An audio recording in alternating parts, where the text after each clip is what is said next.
Good morning, dear students. Yesterday we have started new chapter, that is application of derivative. Yesterday we have started the first exercise, but with the reference to CBSE letter of yesterday, and the topic that was started yesterday has been deleted by CBSE. So we start today the next topic, that is increasing and decreasing function. See here the graph of few functions. In this graph you see that with the increase in value of x, the value of function increases up to certain stage, and then further it is increasing, and then again it is increasing. Here it is constant, and then here it is increasing.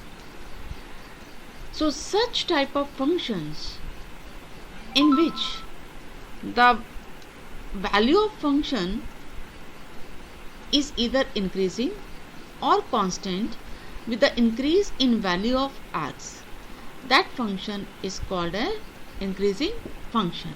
मतलब जैसे जैसे हम x की value बढ़ाएंगे, अगर function की value या तो बढ़ रही हो या कांस्टेंट हो, तो उस फंक्शन को हम इंक्रीजिंग फंक्शन कहेंगे. अभी इसको मैथमेटिकली देखेंगे हम. डेफिनेशन इसकी यहाँ पर इस केस में, सेकेंड ग्राफ के केस में, जैसे जैसे आप x की वैल्यू बढ़ा रहे हैं, फंक्शन की वैल्यू बढ़ रही है, कहीं पर भी कांस्टेंट नहीं है. x बढ़ा रहे हैं तो फंक्शन भी बढ़ रहा है. So such type of functions they are called strictly increasing. अगर कहीं पर बीच में कांस्टेंट नहीं है function, then it is called strictly increasing function. इस केस में, थर्ड केस में, जैसे जैसे आप x की वैल्यू बढ़ा रहे हैं, फंक्शन की वैल्यू डिक्रीज हो रही है यहाँ पर, फिर कांस्टेंट है, फिर डिक्रीज हो गई. सो इस केस में जहाँ पर x की वैल्यू बढ़ाने के साथ साथ फंक्शन की वैल्यू या तो घटती है या कांस्टेंट होती है, तो उसे हम डिक्रीजिंग फंक्शन कहते हैं. इस केस में, फोर्थ केस में, x की वैल्यू आप बढ़ा रहे हैं तो फंक्शन की वैल्यू घटती चली जा रही है, रिड्यूस होती जा रही है, डिक्रीज होती जा रही है, कहीं पर भी कांस्टेंट नहीं है. तो इस तरह के फंक्शंस को हम क्या कहते हैं? स्ट्रिक्टली डिक्रीजिंग फंक्शंस कहते हैं. अब लास्ट केस देखिए. यहाँ पर इनिशियली तो x की वैल्यू बढ़ने के साथ साथ फंक्शन की वैल्यू बढ़ी है, लेकिन फिर यहाँ से यहाँ तक के पोर्शन में जैसे जैसे x बढ़ा रहे हैं फंक्शन की वैल्यू रिड्यूस हुई है, फिर आप x बढ़ा रहे हैं तो फंक्शन की वैल्यू बढ़ गई है. तो इसका मतलब यहाँ इस पॉइंट से लेकर इस पॉइंट तक फंक्शन की वैल्यू कहीं पर तो इंक्रीज हो रही है, कहीं डिक्रीज हो रही है, फिर ये इंक्रीज हो गई. तो इस फंक्शन को हम कहेंगे it is neither increasing not decreasing, क्योंकि ये लगातार ना तो बढ़ रहा है ना घट रहा है, कहीं बढ़ रहा है कहीं घट रहा है. So this is called neither increasing nor decreasing function. अब इसकी मैथमेटिकली कैसे हम इसको डिफाइन करेंगे, अब इसको समझिए आप. लेट i इज any interval contained in the domain of a real valued function.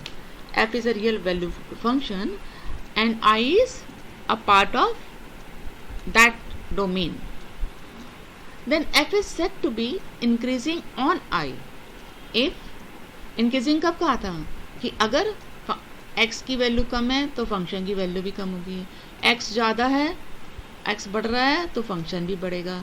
It means if x1 is less than x2 इन I, मतलब उस इंटरवल के हमने दो पॉइंट्स ले लिए x1 x2, जहाँ पर x1 x2 से छोटा है, और अगर ये फंक्शन की वैल्यू x1 पर फंक्शन की वैल्यू x2 से छोटी है, इसका मतलब फंक्शन इंक्रीजिंग फंक्शन होगा उस इंटरवल में, उस पर्टिकुलर इंटरवल. लेकिन this condition should be satisfied for all x1 x2 belonging to that interval. अभी से हम एग्जाम्पल से समझेंगे. नाउ स्ट्रिक्टली इंक्रीजिंग कब होगा कि यहाँ तो हमने कहा है कि फंक्शन की वैल्यू इक्वल भी हो सकती है और लेस देन भी. तो स्ट्रिक्टली इंक्रीजिंग में क्या था, अभी ग्राफ से हमने समझा था. स्ट्रिक्टली इंक्रीजिंग फंक्शन क्या होता है कि फंक्शन बढ़ता ही है, कहीं पर कांस्टेंट नहीं होता है.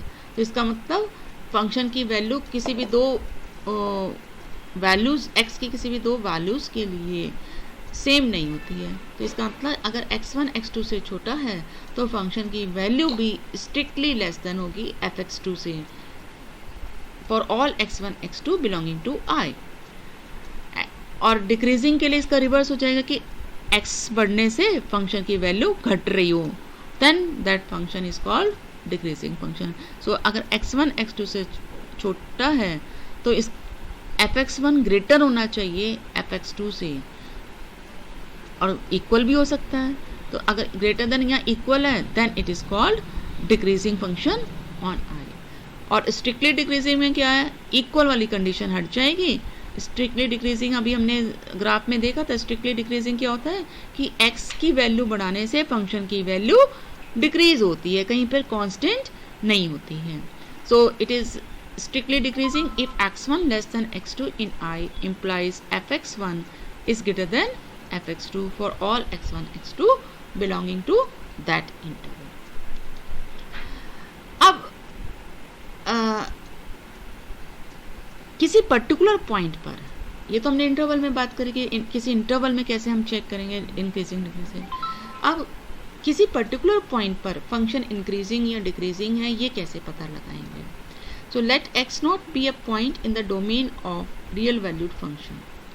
Then f is said to be increasing या strictly increasing या decreasing या strictly decreasing at that point x naught if there exists an open interval I containing x naught such that f is increasing, strictly increasing, decreasing or strictly decreasing in I. इसका मतलब क्या हुआ कि किसी particular point पर function increasing कब होगा, जब उस पर्टिकुलर पॉइंट के नियर बाय उसके एक ऐसा इंटरवल होगा जहाँ पर फंक्शन इंक्रीजिंग होगा. तो उस फंक्शन को हम इंक्रीजिंग कहेंगे एट एक्स नॉट. मतलब एक इसके क्लोज नेबरहुड में एक इंटरवल लिया हमने एक्स नॉट के, तो उसके लेफ्ट में एक्स नॉट माइनस एच हो जाएगा और राइट में एक्स नॉट प्लस एच हो जाएगा. अगर इस इंटरवल में फंक्शन इंक्रीजिंग है तो हम कहेंगे कि एक्स नॉट पॉइंट पे भी फंक्शन इंक्रीजिंग होगा.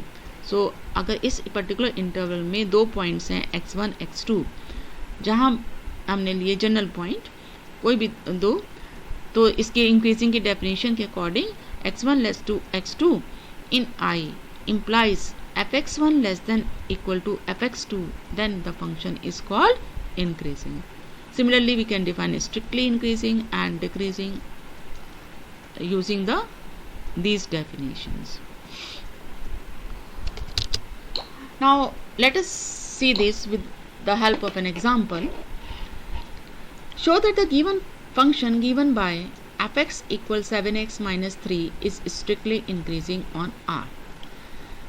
R means real line, real number system. तो हमें बताना है कि ये फंक्शन हमेशा इंक्रीजिंग फंक्शन होगा R में. तो हमने क्या किया, इंक्रीजिंग की डेफिनेशन के अकॉर्डिंग इसके डोमेन में कोई भी दो पॉइंट लेंगे. So let x1 x2 are 2 points in R and x1 is less than x2. ये हम मान के चल रहे हैं. तो हमें क्या दिखाना होगा कि fx1 is also less than equal to fx2. अब ये हम कंडीशन लेके चल रहे हैं, इससे हमें ये कंडीशन बनानी है. तो पहले इसको 7 से मल्टीप्लाई किया दोनों side, then you will get 7x1 less than 7x2. फिर -3 चाहिए तो दोनों साइड से 3 सब्ट्रैक्ट कर देंगे, you will get 7x1 -3 less than 7x2 -3. And this is fx1, this is fx2. So fx1 is less then fx2. It means f is strictly increasing on R. यही हमें दिखाना था स्ट्रिक्टली इंक्रीजिंग के लिए कि fx1 fx2 से छोटा है. लेकिन हमेशा हम इस तरह से नहीं कर सकते हैं. मतलब एक हमें कोई आसान तरीका ढूंढना होगा फंक्शन को इंक्रीजिंग डिक्रीजिंग चेक करने के लिए। तो इसके लिए हमारे पास फर्स्ट डेरिवेटिव टेस्ट है, जिसको हम अप्लाई करके चेक करेंगे कि फंक्शन इंक्रीजिंग है या डिक्रीजिंग है। So we have a theorem, let f is a continuous function on closed interval ab and differentiable on open interval ab. Then कैसे चेक करेंगे कि स्ट्रिक्टली इंक्रीजिंग है? f is strictly increasing in this interval if f dash x is greater than 0 for each x belonging to open interval ab. मतलब अगर इस open interval A B में function का derivative positive है तो हम कहेंगे फंक्शन स्ट्रिक्टली इंक्रीजिंग है ऑन ए बी, और अगर फंक्शन का डेरिवेटिव लेस देन 0 है, मीन्स नेगेटिव है उस पर्टिकुलर इंटरवल में, then we say that function is strictly decreasing in a b. क्योंकि डेरिवेटिव क्या शो करता है? Derivative is change in y with respect to x। तो जब चेंज पॉजिटिव होगा इसका मतलब फंक्शन की वैल्यू बढ़ रही है, और चेंज नेगेटिव होगा इसका मतलब फंक्शन की वैल्यू रिड्यूस हो रही है। Now f is a constant function in a b if f dash x is 0। अगर f डैश x 0 है इसका मतलब चेंज नहीं हो रहा है y में, और चेंज नहीं है y में इसका मतलब फंक्शन क्या है? कांस्टेंट फंक्शन है। So we have this condition, last condition.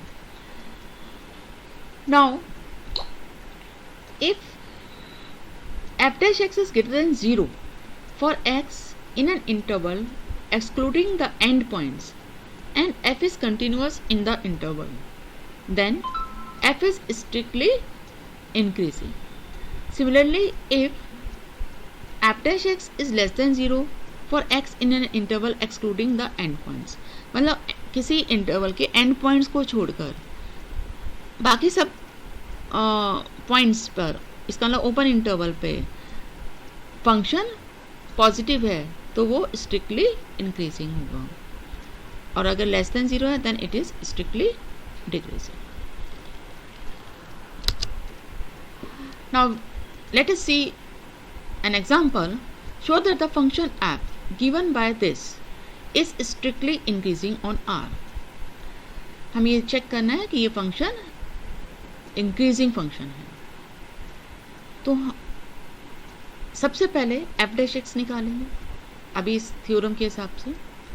So f dash x is 3x square minus 6x plus 4। अब हमें f डैश, क्योंकि x को पॉजिटिव दिखाना है तो हम क्या करें, इसको पहले परफेक्ट देखते हैं किस कैसे इसे स्क्वायर की टर्म्स में कन्वर्ट किया जा सकता है या कैसे इसे पॉजिटिव दिखाया जा सकता है। तो यहाँ दोनों ये 3 के मल्टीपल्स हैं, तो यहाँ इस 4 को भी अगर हम स्प्लिट कर दें 3 + 1, और उसके बाद जो फर्स्ट 3 टर्म्स होंगी उसमें से 3 कॉमन लेंगे, so you will gate 3x square, 3 common ले लिया तो x square minus 2x plus 1 हो गया। तो यहाँ पे और प्लस 1 जो हमने स्प्लिट किया था वो अलग से लिखा। Now this is the identity x minus 1 whole square and this is plus 1। अब ये तो स्क्वायर की टर्म है और ये पॉजिटिव नंबर है बाहर, तो ये this term is always positive, and 1 + 1 करेंगे तो तब भी ये टर्म क्या रही, पूरा एक्सप्रेशन पॉजिटिव आएगा। इसका मतलब f dash x is greater than 0, और अभी हमने थ्योरम में पढ़ा है कि अगर f डैश x पॉजिटिव है then the function is strictly increasing on. एक और क्वेश्चन लेते हैं, ये इस टाइप के क्वेश्चंस भी एग्जाम में आते हैं। इंटरवल्स फाइंड आउट करना जहाँ किस इंटरवल में फंक्शन इंक्रीजिंग होगा और किस इंटरवल में फंक्शन डिक्रीजिंग होगा, ये क्वेश्चंस भी एग्जाम में आते हैं।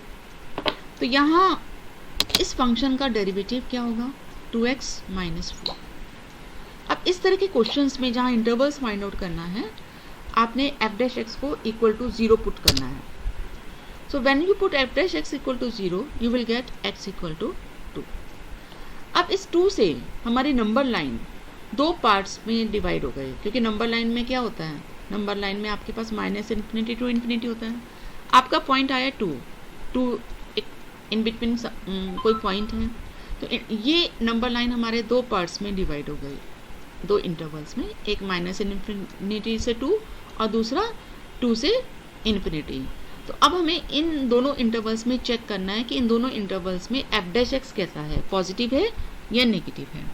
तो इस इंटरवल में माइनस इन्फिनिटी से 2 वाले इंटरवल में कोई एक पॉइंट लेके देख लीजिए आप। सपोज आपने 0 लिया, तो यहाँ इस इंटरवल में 0 होता है, तो इस एफ डैश एक्स क्या था, 2x माइनस 4, तो x को यहाँ 0 रखिए, एफ डैश एक्स क्या आ गया, एफ डैश 0 मतलब -4, नेगेटिव आ गया, लेस देन 0।